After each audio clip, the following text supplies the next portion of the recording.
Welcome to Dialogue this week. In this corner, we invite guests from in and out of Korea to talk about a wide variety of issues ranging from culture and sports to the latest trends around the world. It's Valentine's Day on Monday, a day where lovers go to the extra mile to show their special someone how much they care by giving them chocolates, candies, and flowers. But just like last year, the day is likely to look more discreet due to the rapid spread of the COVID-19 globally. Now, following some 2 years of social distancing, lockdowns, and limited opportunities to socialize in person, many couples are thinking about how to make the day special, even though they are apart, while others are planning to spend the day together indoors. In light of the event, today we discuss how the COVID-19 pandemic has affected dating trends in and out of Korea. Since it became more difficult to meet people in person due to distancing rules, many people are now turning to mobile dating applications to look for their special someone. In fact, according to market research firm Statista, the growth of mobile dating apps is expected to jump by an average 9% a year until 2024. Also, the number of users who downloaded such apps through Google Store rose 98% from pre-pandemic levels. For a more in-depth discussion on how the pandemic has affected the dating atmosphere, today we're joined by Papri Dev, APAC Communications Lead at Tinder, and Choon Kim, Assistant Professor of Social Demography at Gender at KDI School of Public Policy and Management, both via Skype. Welcome to the show. Hello, thank you for inviting me. Thank you. Now, as I've mentioned, this is the second Valentine's Day since COVID-19 became a global pandemic. So our first question goes to Papri. Since you're working for Tinder, how has COVID-19 impacted the use of online dating applications over the past 2 years? That's a good question. Actually, I think as the world went into lockdown, and that includes Korea, we saw that many young people actually turned to dating apps like ours to be able to keep up human connections, right? In fact, we saw engagement go up hugely.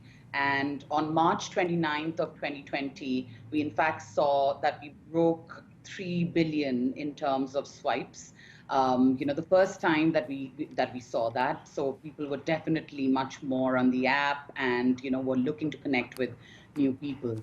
We saw that there were more messages that were sent, conversation rates were higher, they were about 32% more, and I think Gen Z, especially the younger generation, 18 plus and above, were using the app a lot more. There was about 19% more messages that they kind of sent across. In fact, we saw that 60% of members came to Tinder because they felt lonely and they wanted to connect with new people. So the pandemic has even raised the number of users for dating apps. But before, dating apps used to be a means to meet in real life. But as the pandemic mandated various degrees of lockdown, it took many things online. To that, people have rather quickly adapted to getting to know people virtually, which brought about demand for more holistic profiles. So, Papri, as for Tinder, what features have been added to meet the trend, and how have users responded to the changes?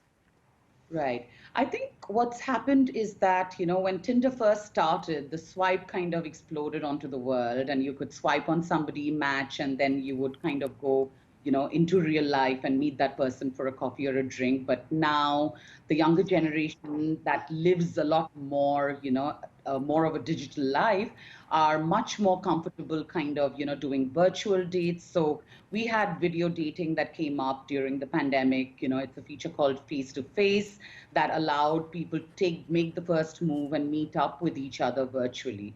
In fact, we also found music was a big way in which, the younger generation loves to connect. So we've got something called music mode where you can just listen to the anthem that they have on their profile, and that could kind of just give you a sense of what their vibe is, right? In the recent past, we've also kind of moved beyond the swipe and, opened up new space on our app called Explore, where you can actually come and meet somebody who has a shared interest with you. So you could very directly just go into, a place where, a section where you could meet coffee lovers, or you could meet somebody, who has the same kind of passion for outdoors as you do, or even food. So there's a lot more that's happening within the app right now, that's allowing people to kind of get to know each other more virtually before they even consider an in real life date. Well, it seems like a very helpful and a safe change considering the current circumstances. Now, on a broader note, let's turn to Professor Kim to get a more local view on things. Professor Kim, how has COVID-19 affected the dating scene here in South Korea? Well, in South Korea, even before COVID-19, dating was declining. And in fact, recent data suggests that COVID-19 may have exacerbated this trend. Limited opportunity for social gathering means that young people have limited opportunity to meet new people. And being surrounded by disease, death, and financial insecurity also takes an emotional toll on young adults, which makes them to be less motivated in relationship.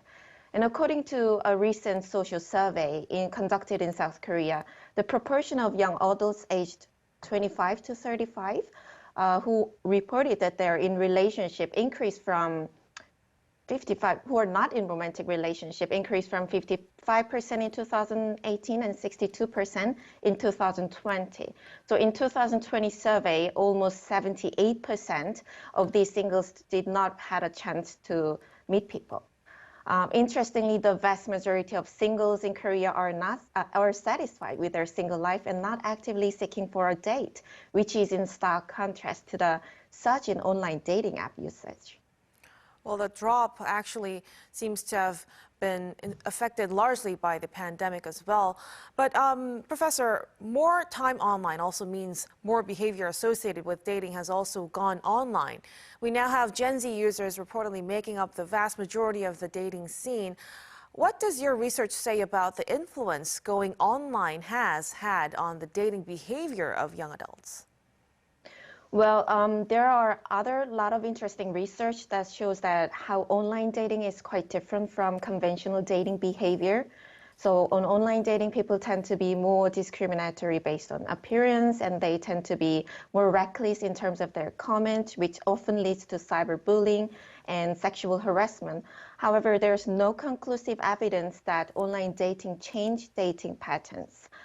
In fact, my study suggests that what matters is not so much about the online activity per se, but the quality of online content that you consume.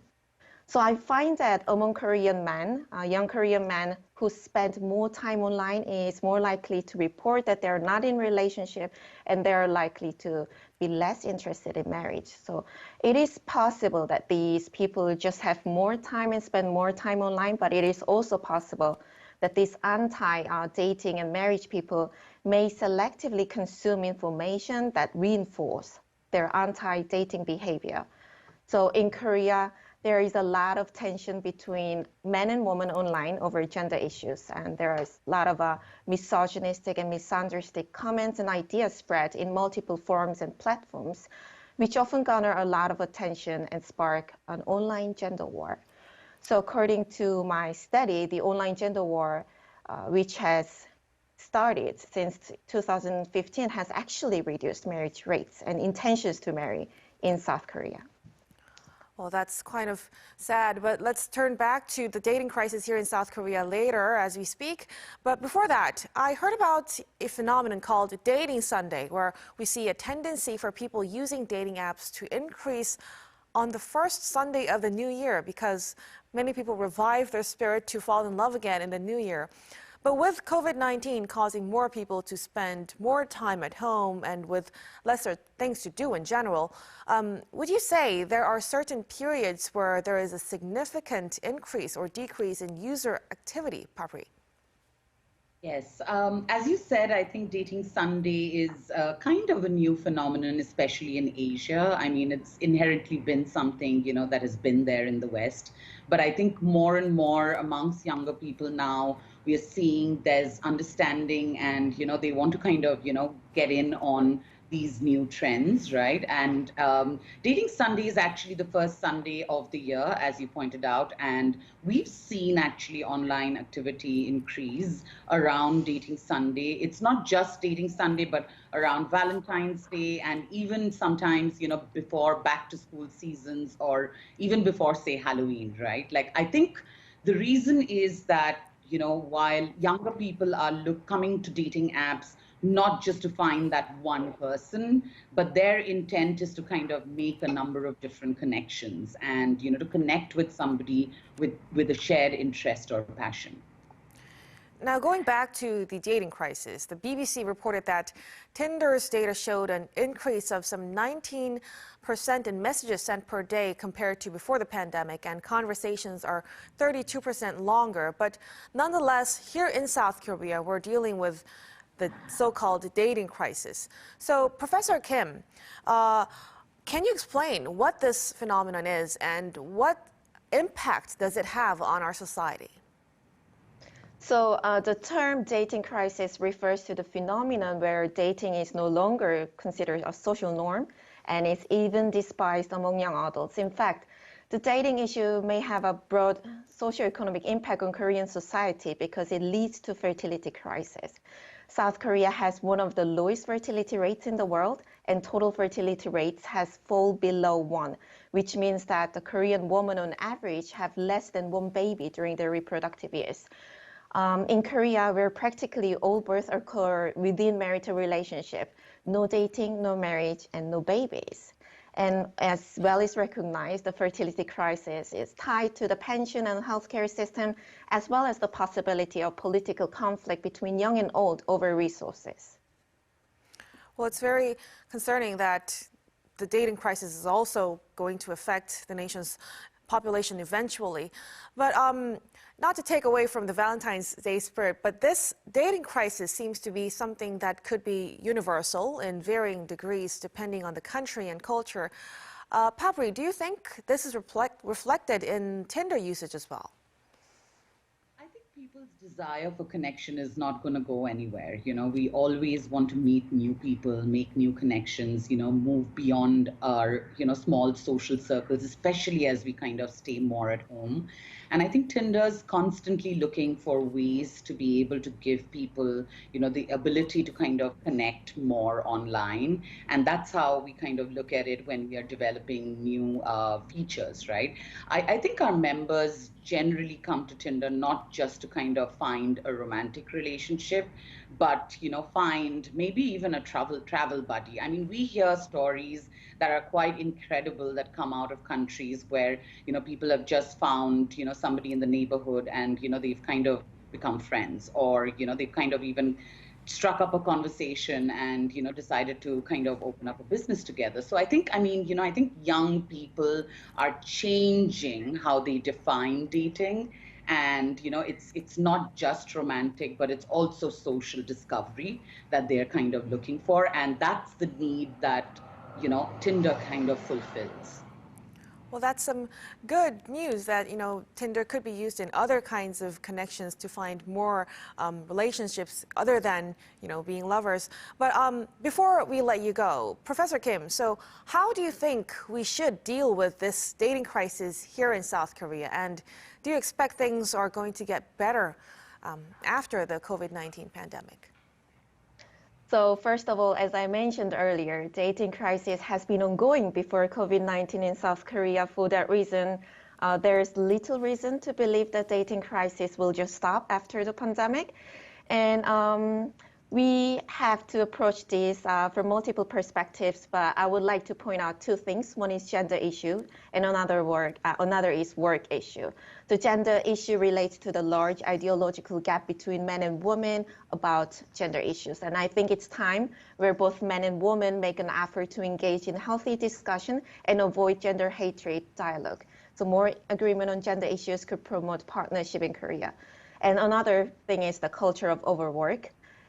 That's another issue that hinders young adults' dating behavior in South Korea. South Korea has recorded one of the longest work hours among high-income countries, and young adults often report that they avoid dating simply because they are too exhausted from working. And scholars find that the culture of overwork also hinders emergence of egalitarian partnerships because expectations of overwork tend to disproportionately affect men, and men often find it difficult to accept this idea that they should engage in egalitarian behavior, such as increased domestic participation. So overall, it is important to note that we need to take a look at this issue, the Korean dating situation, from a variety of angles. Right. Well, this was a very interesting topic, but I'm afraid we will have to wrap up at this point. Thank you so much for making time for us, Papri and Professor Kim. Let's hope the situation gets better so that more people can enjoy future Valentine's Days. Thank you so much for coming in. Thank you so much. Thank you.